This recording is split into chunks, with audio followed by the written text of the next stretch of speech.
May plano na ang ilang Kapuso Stars kung paano gugunitain ang undas ngayong taon. Ilan sa kanila timeout din muna sa projects para makapagbakasyon. Ang Star Bites at Indikata, Tibayan.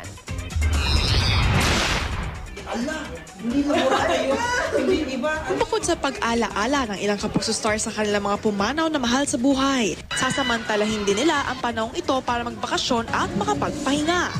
Ang Bubblegang cast members sa Sinabetong Sumaya, Arnie Ross at Cherry Solomon, maagang pinagplanuhan ang kanilang bakasyon. Si Betong, babalik sa kanilang probinsya, habang sina Arnie at Cherise, ang Island Paradise Boracay ang pupuntahan. Pupunta kami Boracay. First time ko sasama sa Boracay yung baby ko. Yearly namin ginagawa, uwi kami sa Lilow, Laguna. Doon si tatay nakahimlay. Kaya yung bibisitahin namin, syempre parang reunion na rin namin to kasama mga lola namin, pinsan, mga uncle, mga auntie.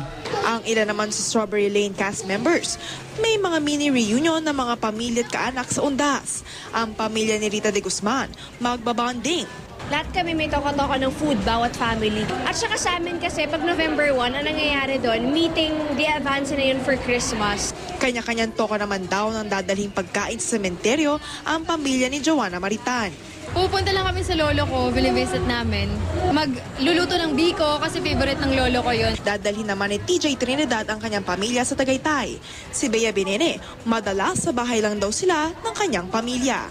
Sa bahay, kapag talaga undas, sa bahay lang kami, nagtutulos kami ng kandila para makiramay kami sa lahat ng mga spirits at sa lahat ng mga namayapa na syempre, bilang minsan di kami makapunta. Katatibayan, GMA News.